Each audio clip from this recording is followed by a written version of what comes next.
Assalamualaikum warahmatullahi taala wabarakatuh. Perkenalkan, nama saya Sudibno dari calon guru penggerak angkatan 11 dari Kabupaten Sumeneb. Saya hari ini sedang bersama Kepala Sekolah SDN Amuntan Timur 1. Nah, mohon diperkenalkan Pak sebelumnya. Nah, terima kasih. Nama saya Ibnu Ziyad sebagai Kepala Sekolah SDN Amuntan Timur 1, Kecamatan Amuntan, Kabupaten Sumeneb. Ya, untuk jumlah siswa mungkin bisa diperkenalkan Pak, berapa jumlah siswa? Jumlah siswa tahun ini keseluruhan 224. Ya, sangat banyak sekali ya Pak ya. Ya, alhamdulillah cukup. Ya, mudah-mudahan nanti ke depannya SDN Amuntan Timur 1 ini terus berkembang begitu Pak ya. Ya. Ya, terima kasih juga sebelumnya saya ucapkan kepada Bapak atas waktu yang telah Bapak berikan kepada kami, sehingga kami nanti bisa akan mengulas. Tujuan kami adalah ingin mewawancari Bapak berkenaan dengan pengambilan keputusan yang selama ini Bapak jalankan terkait dengan nilai-nilai kebajikan yang saling berkesinambungan atau dilema etika Pak. Jadi yang pertama adalah yang akan saya tanyakan kepada Bapak terkait dengan dilema etika selama ini, bagaimana Bapak mengidentifikasi kasus-kasus yang merupakan dilema etika atau bujukan moral yang terjadi di sekolah ini Pak, yang Bapak tangani? Biasanya saya mengidentifikasi dilema etika ketika ada konflik antara dua atau lebih nilai yang sama-sama benar.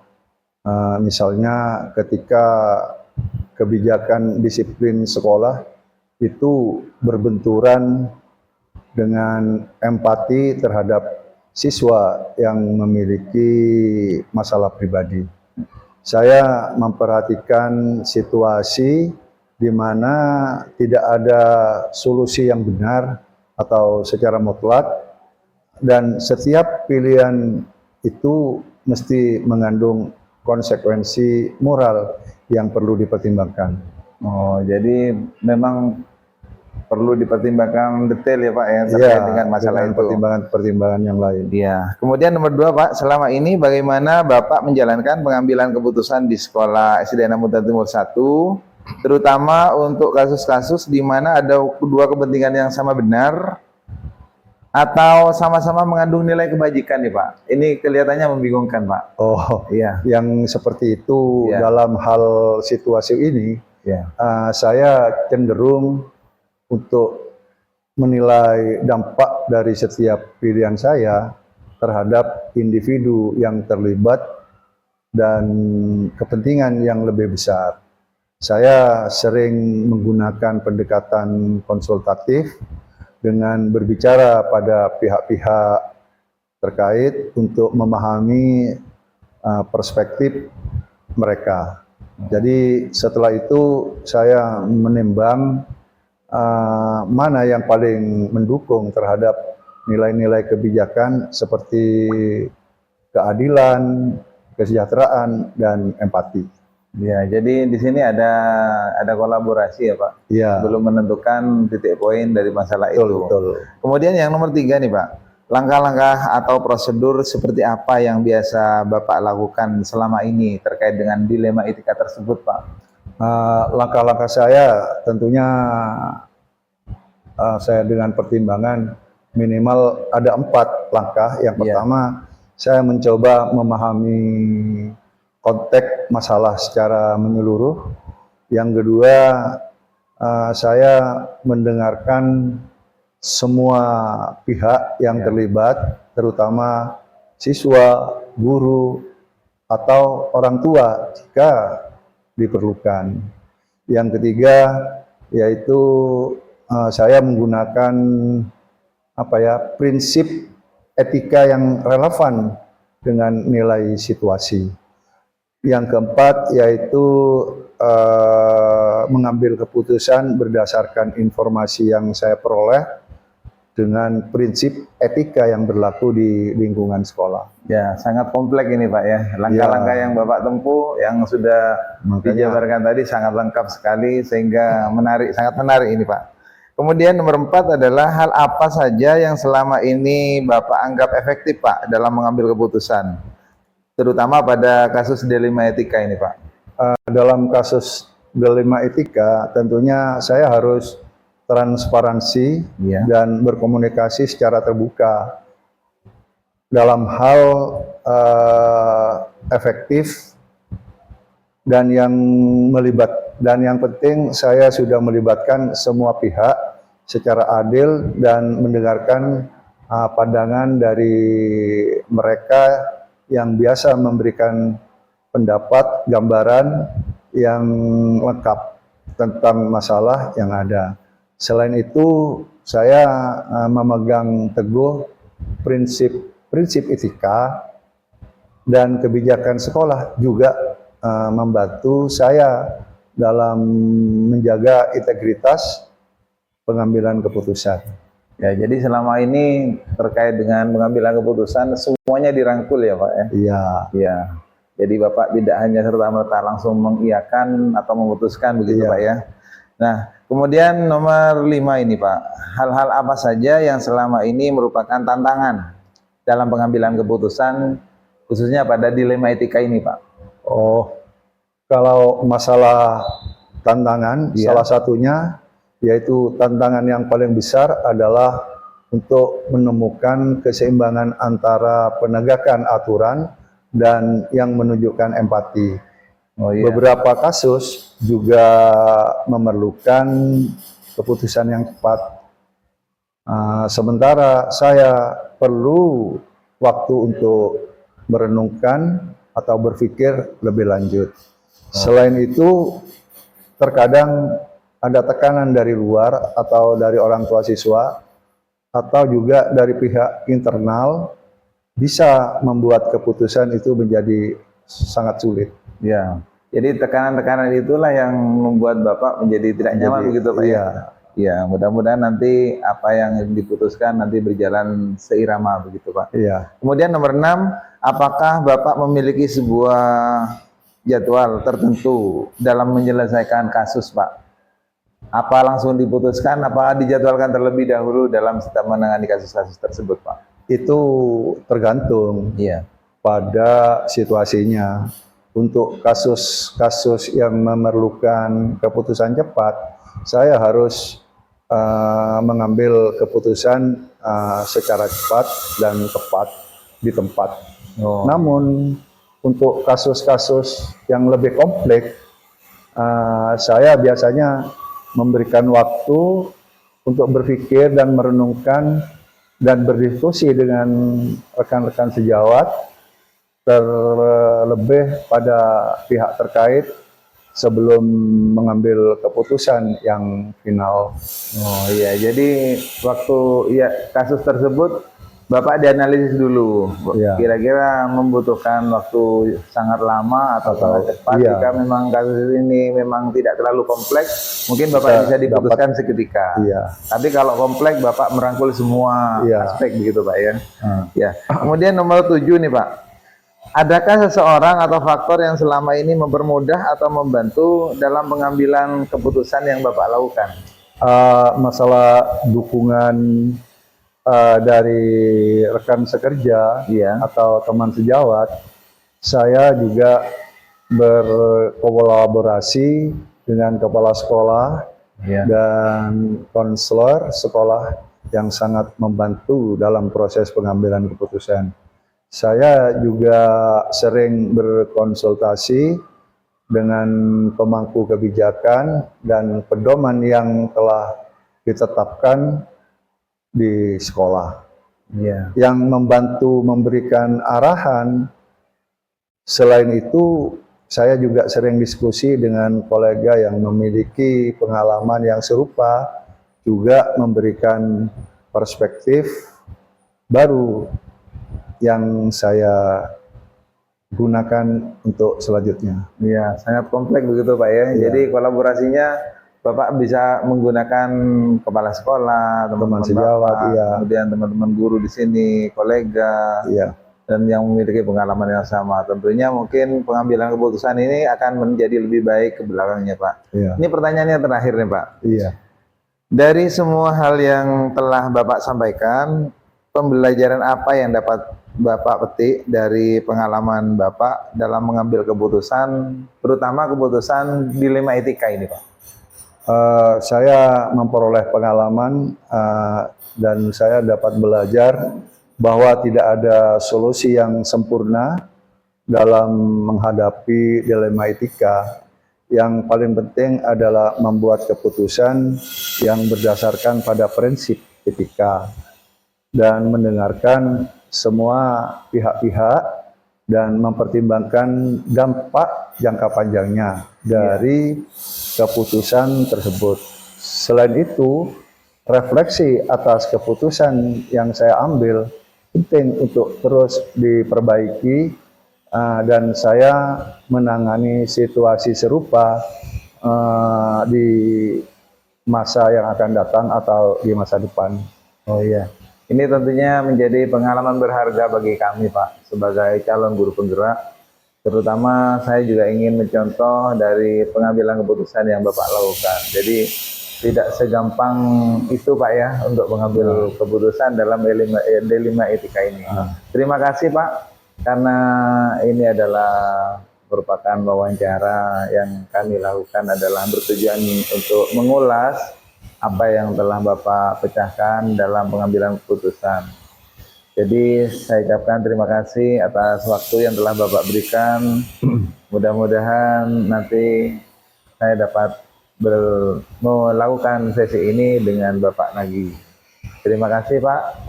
Assalamualaikum. Mungkin ada pesan, Pak? Ya, ada sedikit. Mudah-mudahan wawancara ini berguna bagi Bapak Sujib untuk kedepannya dan juga pada diri saya. Saya juga berterima kasih dengan kejadian ini kita sudah bisa melihat pengalaman sebelumnya. Iya, terima kasih banyak, Pak. Ya. Wassalamualaikum warahmatullahi wabarakatuh. Waalaikumsalam warahmatullahi wabarakatuh.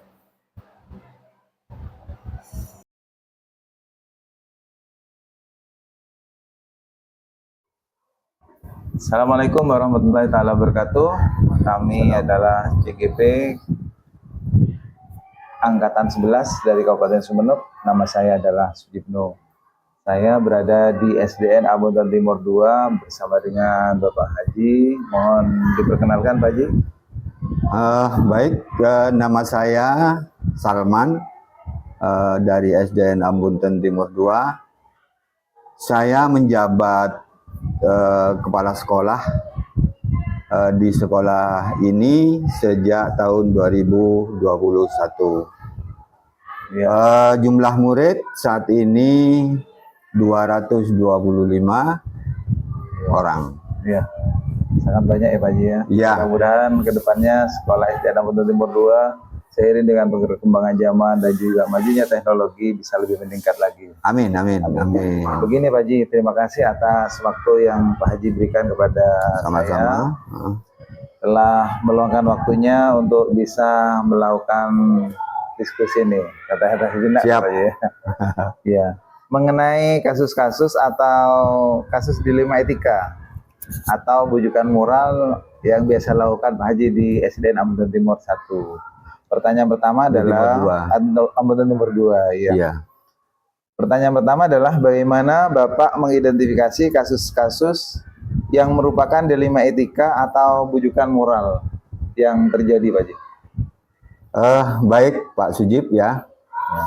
Dilema etika biasanya itu muncul ketika ada dua atau lebih keputusan yang tampaknya sama-sama valid atau sama-sama benar, namun kenyataannya bertentangan.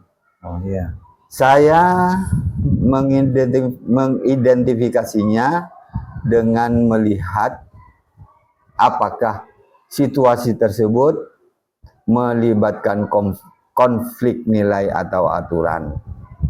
Misalnya antara menjaga integritas aturan sekolah dan memberikan pertimbangan khusus pada kasus individu siswa yang unik. ketika saya tidak dapat langsung menentukan benar atau salah, saya tahu itu merupakan sebuah dilema etika. Iya. Ya, sangat kompleks sekali mungkin ya. Ya, Iya. Pak Sigit. Kemudian yang kedua, bagaimana Bapak menjalankan pengambilan keputusan tersebut di sekolah ini, Pak Haji? Terutama dalam kasus di mana ada dua kepentingan yang sama-sama benar menurut Pak Haji. Silakan bisa dijelaskan, Pak Haji. Iya, Pak Sujib. Dalam pengambilan keputusan, saya biasanya menggunakan pendekatan kolaboratif. Ya, Saya mengumpulkan masukan dari berbagai pihak yang terlibat, seperti guru, orang tua, untuk mendapatkan perspektif yang lebih luas.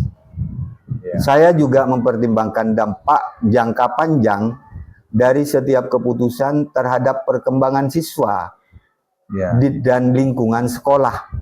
Jadi terhadap siswa dan dampaknya terhadap lingkungan sekolah. Dengan begitu, ya, keputusan yang saya ambil diharapkan mencerminkan keseimbangan antara berbagai nilai yang sama penting.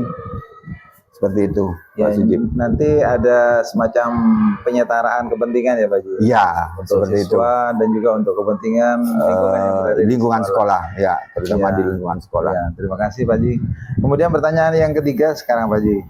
Langkah-langkah atau prosedur seperti apa yang biasa Pak Haji lakukan nih untuk kegiatan tersebut? Untuk menangani kasus masalah tersebut Pak Haji. Ya, dilema ini merupakan sangat sulit ya, Ya.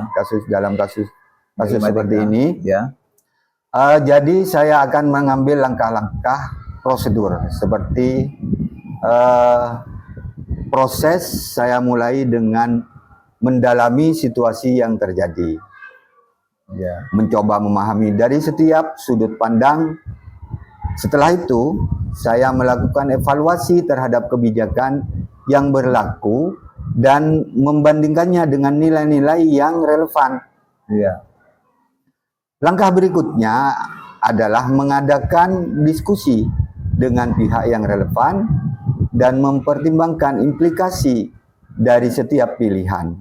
Akhirnya, saya membuat keputusan berdasarkan prinsip keadilan, ya, kesejahteraan siswa, ya, dan norma-norma yang ada di lingkungan sekolah. ya. Jadi keadilan, kesejahteraan ini juga perlu dipikirkan Pak Haji. Ya, Ya, Pak Sujib. mengingat masalah dilema etika Ya. ini memang sangat begitu panjang rentetannya begitu ya Pak Ya. Haji ya. Nah, Iya. Kemudian pertanyaan yang selanjutnya ini Pak Haji. iya. Kira-kira hal apa yang Pak Haji lakukan yang dianggap efektif dalam pengambilan keputusan pada kasus dilema etika ini Pak Haji? Menurut Pak Haji. Ya, menurut saya langkah yang dianggap efektif Ya. dalam pengambilan keputusan, salah satu hal yang paling efektif yaitu adalah fleksibilitas Ya. dalam cara berpikir, Ya. terutama ketika menghadapi situasi yang biasa, yang tidak biasa, Pak. Iya. Ya. Ya. Yang baru begitu Ya. ya. Ya. Kemampuan untuk melihat masalah dari berbagai perspektif, Iya. bukan hanya dari satu sudut pandang, aturan yang kaku, membuat saya bisa mencari solusi yang lebih bijaksana. Ya. Selain itu, menganalisis, Pak, resiko dan manfaat dari setiap keputusan itu Oh, iya. secara objektif juga sangat membantu mengambil keputusan secara objektif. Iya. Ya, Jadi keputusan itu diambil seobjektif mungkin berdasarkan Ya, sebelum nanti diputuskan ya, Pak Haji. diputuskan. Agar tidak tumbang tindih keputusan Ya, itu. Iya. seperti itu, Pak. Ya, terima kasih Pak Haji.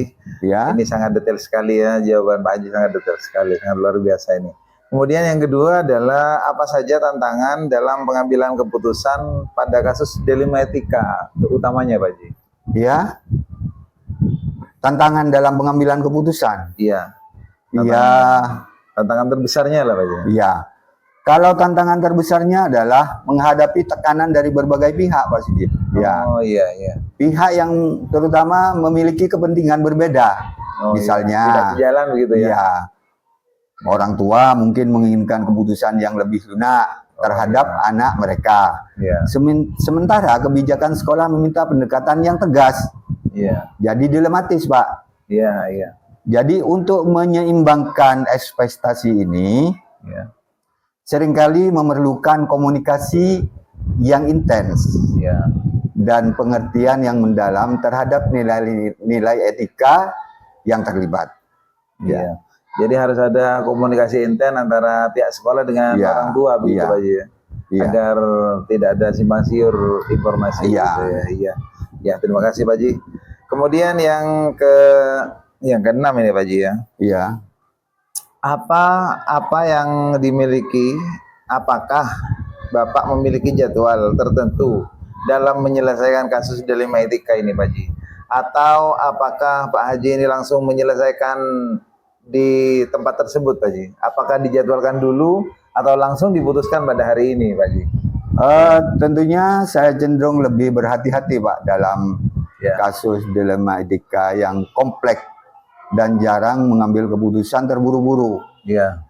Ada kasus saat ini diputuskan saat ini. Jadi saya tidak akan terburu-buru. Oh iya. Saya biasanya memberikan waktu untuk mempertimbangkan semua aspek Iya. secara menyeluruh Iya. sebelum membuat keputusan.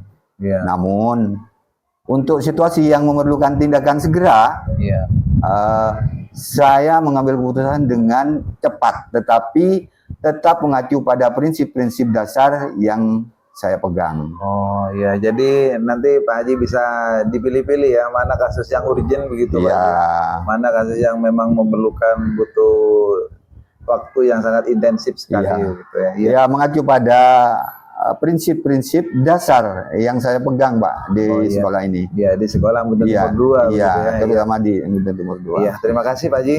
Ya. Ini mungkin pertanyaan yang mendekati terakhir mungkin Pak Haji ya. Iya, iya. Kemudian adakah seseorang atau faktor-faktor yang mempermudah Pak Haji dalam melakukan keputusan dalam kasus-kasus dilema etika ini Pak Haji? Yang membantu Pak Haji lah, apakah ada Pak? Ya, tim kerja saya Iya. dan budaya konsultatif di sekolah sangat membantu. Oh, Jadi tim kerja dan budaya konsultatif di sekolah itu sangat membantu, Pak Usid.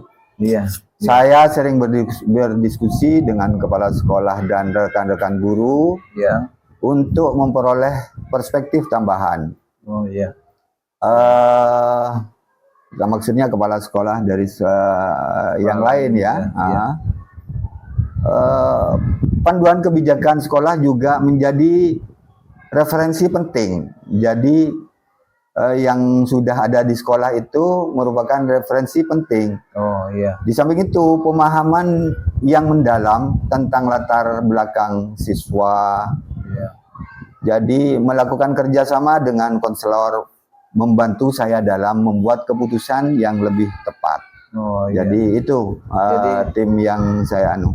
Jadi keputusan itu tidak serta-merta langsung Pak Iya. Haji putuskan sendiri atau lawan sendiri. Melibatkan tim, Pak Suji. Iya, harus ada tim yang membantu. Yang membantu. Pak Haji. Pak Haji juga melakukan koordinasi juga dengan beberapa kepala sekolah untuk sebagai bandingan begitu ya. Beberapa kepala sekolah yang saya anggap lebih senior dari saya. Ya, ini sangat menarik sekali Pak Haji. Mungkin yang terakhir ini Pak Haji ya.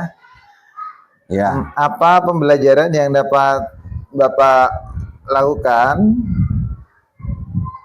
terhadap dari pengalaman yang Bapak lakukan selama ini dalam mengambil keputusan? Artinya pembelajaran apa yang Bapak sudah ambil, yang bisa Bapak petik dari keputusan yang sudah Bapak lakukan selama ini, Pak Haji?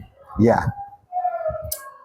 Saya belajar bahwa pentingnya transparansi, Ya. keterbukaan Terbuka. dan konsistensi dalam pengambilan keputusan Ya. sangat besar, Pak Sudir. Ya.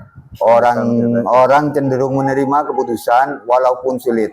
Ya. Jika mereka merasa prosesnya adil dan transparan, Ya. Selain itu, refleksi terhadap keputusan yang telah diambil juga memberikan wawasan baru untuk lebih memahami bagaimana saya bisa lebih baik menangani dilema ITK di masa depan. Oh iya. Ya. Jadi setiap kasus adalah pembelajaran yang memperkaya pengalaman dan perspektif saya dalam mengambil keputusan. Ya. Itu Pak Sigit. Sangat anu sekali ya begitu ya. Sangat sangat ada dampaknya bagi Pak Haji. Iya, pembelajaran juga bagi saya pribadi Pak Sigit. Ya, dalam mengenangani setiap kasus-kasus. Tentunya ini sangat menarik sekali Pak Haji, namun waktu yang tidak memungkinkan. Mohon maaf Pak Haji, telah mengganggu waktu Pak Haji. Saya juga tidak apa-apa. Terima kasih. Pak Haji telah memberikan waktu luang untuk kami. Iya, sama-sama. Ya, dalam menangani, saya bisa menggali Pak Haji dalam menangani kasus dilema etika. Ya. Ya, terima kasih Pak Haji. Mohon ya, maaf. sama-sama Pak. Assalamualaikum warahmatullahi wabarakatuh. Waalaikumsalam warahmatullahi wabarakatuh. Jadi